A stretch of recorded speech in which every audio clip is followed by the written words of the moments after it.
Bonsoir à tous, j'espère que vous allez bien en cette période de confinement. Et comme tous les jours, je vous fais donc une lecture quotidienne et cette semaine est entièrement consacrée au conte d'Andersen, La Reine des Neiges, dont j'ai déjà lu les deux premières histoires. Nous allons lire ce soir la troisième histoire. Les deux autres sont sur la chaîne, j'ai fait une playlist avec toutes les vidéos de La Reine des Neiges. Je vous conseille de voir déjà les deux premières vidéos avant d'attaquer la troisième histoire, qui s'intitule « Le jardin de la femme qui savait faire des enchantements ». Que devint la petite Gerda lorsqu'elle ne vit pas revenir son camarade Kay? Où pouvait-il être passé? Personne n'en savait rien. Personne n'avait vu par où il était passé. Un gamin seulement raconta qu'il l'avait vu attacher son traîneau à un autre, un très grand, qui était sorti de la ville. Personne depuis ne l'avait aperçu. Bien des larmes furent versées à cause de lui. La petite Gerda pleura plus que tous. « Il est mort, disait-elle. Il se sera noyé dans la rivière qui coule près de l'école. » Et elle recommençait à sangloter. Oh, que les journées d'hiver lui semblèrent longues et sombres. Enfin le printemps revint, ramenant le soleil et la joie, mais Gerda ne se consolait point. « Kay est mort, disait-elle encore. Il est parti pour toujours. » « Je ne crois pas, répondit le rayon de soleil. « Il est mort, je ne le verrai plus, dit-elle aux hirondelles. « Nous n'en croyons rien, répliquèrent celles-ci. À la fin, Gerda elle-même ne le crut plus. « Je vais mettre mes souliers rouges tout neufs, se dit-elle un matin, ceux que Kay n'a jamais vus, et j'irai trouver la rivière et lui demander si elle sait ce qu'il est devenu. » Il était de très bonne heure. Elle donna un baiser à la vieille grand-mère qui dormait encore, et elle mit ses souliers rouges. Puis elle partit toute seule, passa la porte de la ville et arriva au bord de la rivière. « Est-il vrai, lui dit-elle, que tu m'as pris mon ami Kay? Je veux bien te donner mes jolis souliers de maroquin rouge si tu veux me le rendre. » Il lui parut que les vagues lui répondaient par un balancement singulier. Elle prit ses beaux souliers, qu'elle aimait par-dessus tout, et les lança dans l'eau. Mais elle n'était pas bien forte, la petite Gerda. Ils tombèrent près de la rive, et les petites vagues les repoussèrent à terre. Elle aurait pu voir par là que la rivière ne voulait pas garder ce présent, parce qu'elle n'avait pas le petit Kay à lui rendre en échange. Mais Gerda crut qu'elle n'avait pas jeté les souliers assez loin du bord. Elle s'avisa donc de monter sur un bateau qui se trouvait là, au milieu des joncs. Elle alla jusqu'à l'extrême bout du bateau, et de là lança de nouveau ses souliers à l'eau. La barque n'était pas attachée au rivage. Par le mouvement que lui imprima Gerda, elle s'éloigna du bord. La fillette s'en aperçut et courut pour sauter dehors, mais lorsqu'elle revint à l'autre bout, il y avait déjà la distance de 3 pieds entre la terre et le bateau. Le bateau se mit à descendre la rivière. Gerda, saisie de frayeur, commença à pleurer. Personne ne l'entendit, excepté les moineaux, mais ils ne pouvaient pas la rapporter à terre. Cependant, comme pour la consoler, ils volaient le long de la rive et criaient « Herervi, Herervi !» La nacelle suivait toujours le cours de l'eau. Gerda avait cessé de pleurer et se tenait tranquille. Elle n'avait aux pieds que ses bas. Les petits souliers rouges flottaient aussi sur la rivière, mais ils ne pouvaient atteindre la barque qui glissait plus vite qu'eux. Sur les deux rives poussaient de vieux arbres, de belles fleurs, du gazon touffu où paissaient des moutons. C'était un beau spectacle. Mais on n'apercevait pas un être humain. Peut-être, pensa Gerda, la rivière me mène-t-elle auprès du petit Kay? Cette pensée dissipa son chagrin. Elle se leva et regarda longtemps le beau paysage verdoyant. Elle arriva enfin devant un grand verger, tout planté de cerisiers. Il y avait là une étrange maisonnette dont les fenêtres avaient des carreaux rouges, bleus et jaunes, et dont le toit était de chaume. Sur le seuil se tenaient 2 soldats de bois qui présentaient les armes aux gens qui passaient. Gerda les appela à son secours. Elle les croyait vivants. Naturellement, ils ne bougèrent pas. Cependant, la barque approchait de la terre. Gerda cria plus fort. Alors sortit de la maisonnette une vieille femme qui s'appuyait sur une béquille. Elle avait sur la tête un grand chapeau de paille enguirlandé des plus belles fleurs. « Pauvre petite, dit-elle, comment es-tu arrivée ainsi sur le grand fleuve rapide? Comment as-tu été entraînée si loin à travers le monde ?» Et la bonne vieille entra dans l'eau. Avec sa béquille, elle atteignit la barque, l'attira sur le bord et enleva la petite Gerda. L'enfant, lorsqu'elle eut de nouveau les pieds sur la terre, se réjouit fort. Toutefois, elle avait quelque frayeur de l'étrange vieille femme. « Raconte-moi, dit celle-ci, qui es-tu et d'où tu viens ?» Gerda lui fit le récit de tout ce qui lui était arrivé. La vieille secouait la tête et disait « Hum. » Lorsque la fillette eut terminé son récit, elle demanda à la vieille si elle n'avait pas aperçu le petit quai. La vieille lui répondit qu'il n'avait point passé devant sa maison, mais ne tarderait sans doute pas à venir. Elle exhorta Gerda à ne plus se désoler et l'engagea à goûter ses cerises et à admirer ses fleurs. « Elles sont plus belles, ajouta-t-elle, que toutes celles qui sont dans les livres d'images.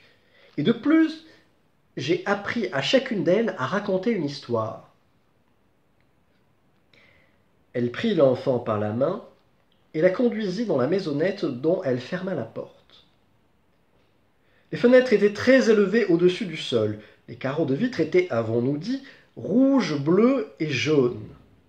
La lumière du jour, passant à travers ces carreaux, colorait tous les objets d'une bizarre façon. Sur la table se trouvaient de magnifiques cerises, et Gerda en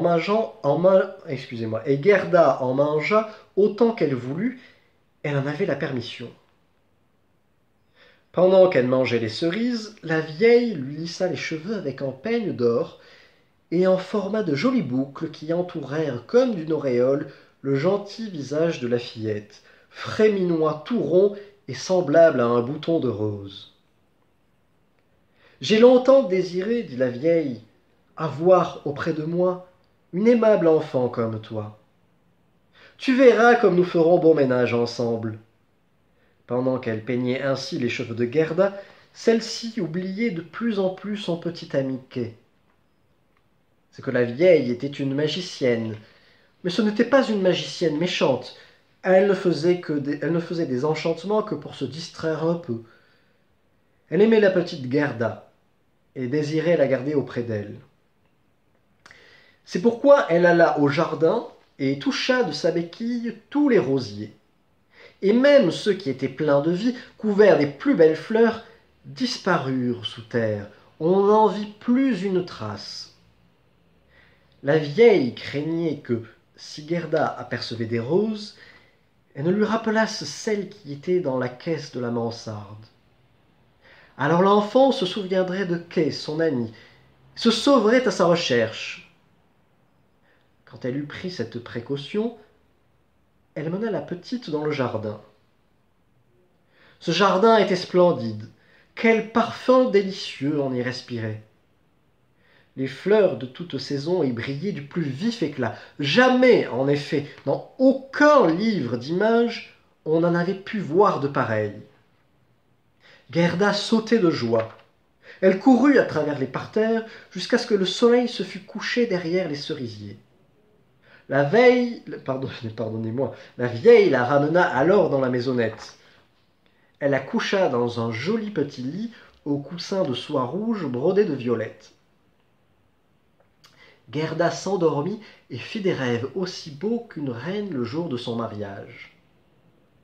Le lendemain, elle retourna jouer au milieu des fleurs, dans les chauds rayons de soleil.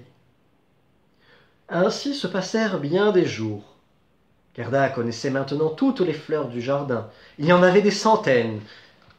Mais il lui semblait parfois qu'il en manquait une sorte. Laquelle? Elle ne savait. Voilà qu'un jour, elle regarda le grand chapeau de la vieille avec la guirlande de fleurs. Parmi elles, la plus belle était une rose. La vieille avait oublié de l'enlever. On pense rarement à tout.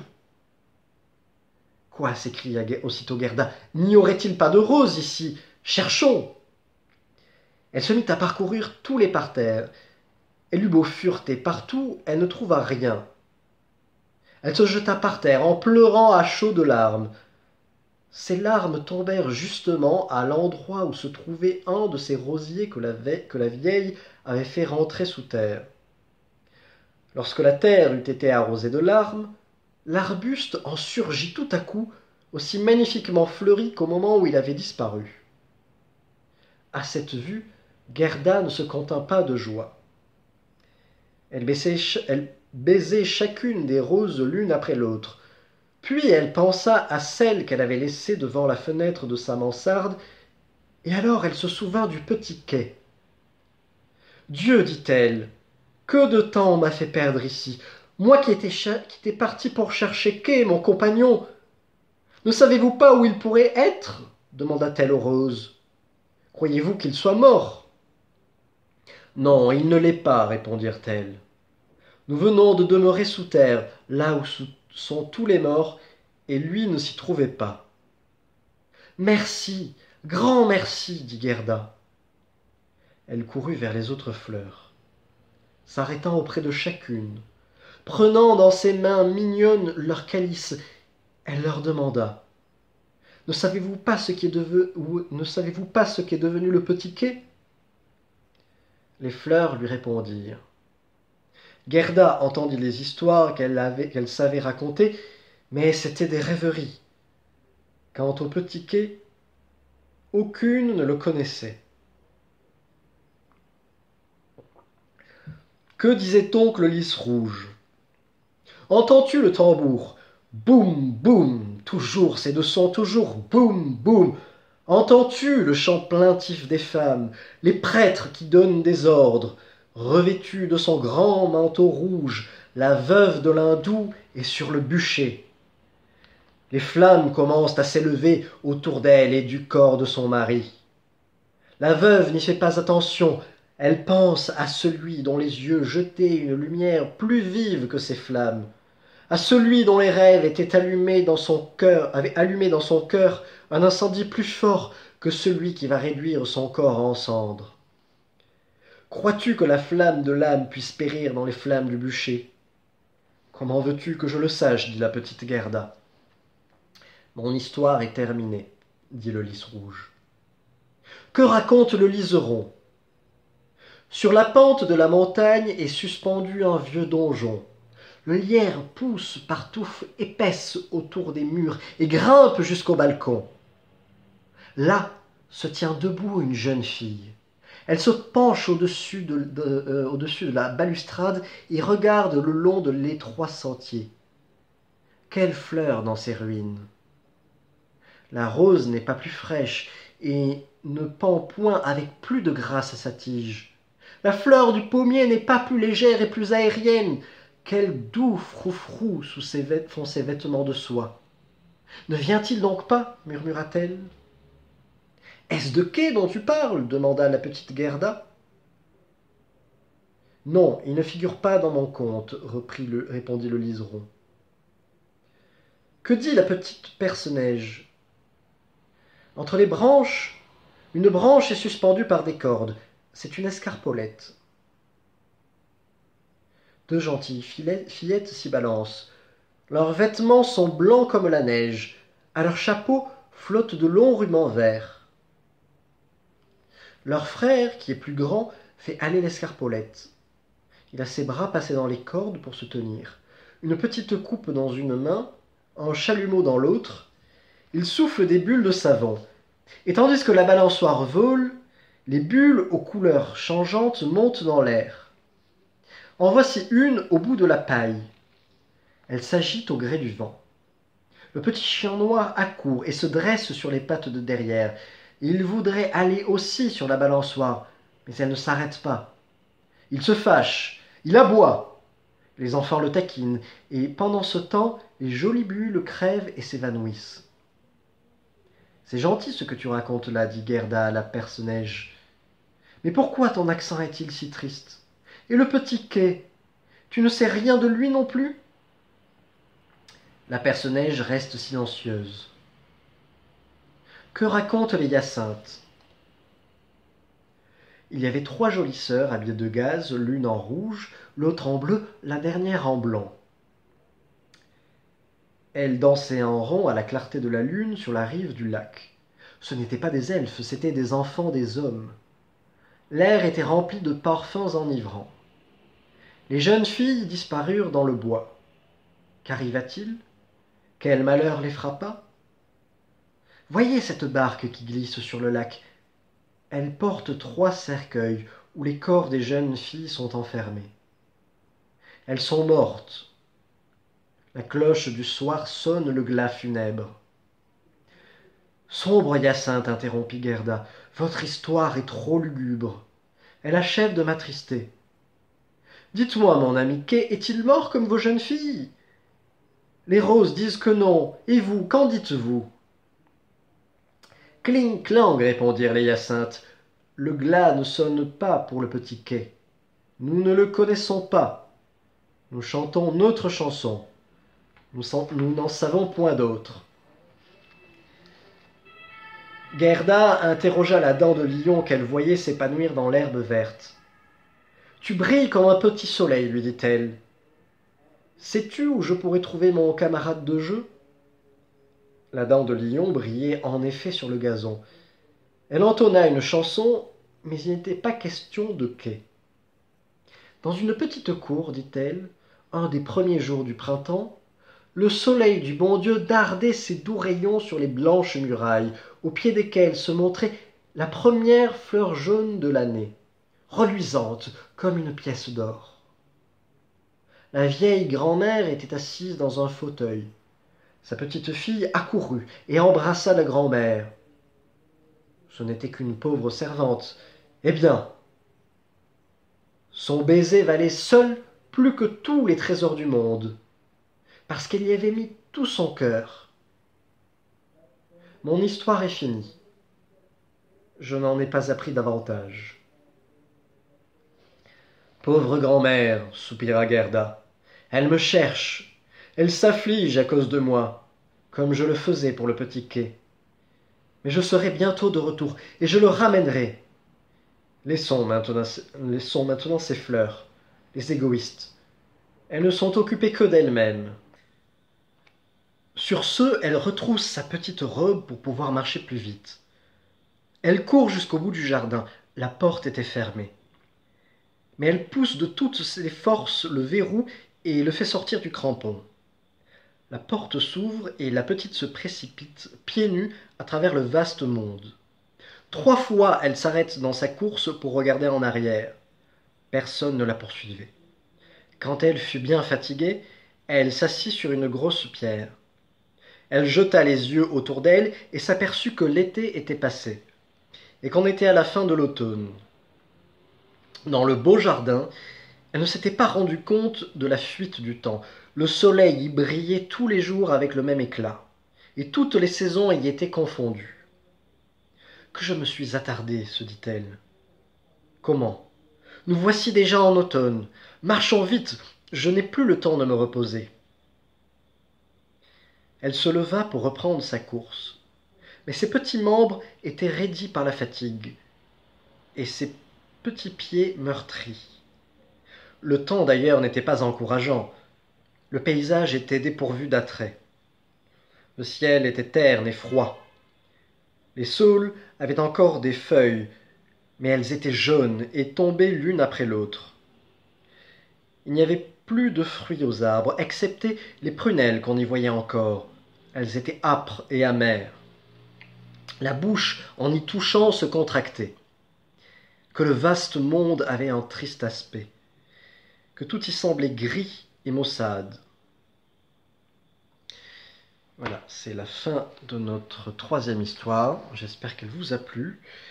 Excusez-moi pour les petits cafouillages qu'il y a pu y avoir. Et on se retrouve demain pour la 4e histoire, donc de la Reine des Neiges de Andersen. Je vous souhaite à tous une bonne soirée et prenez soin de vous.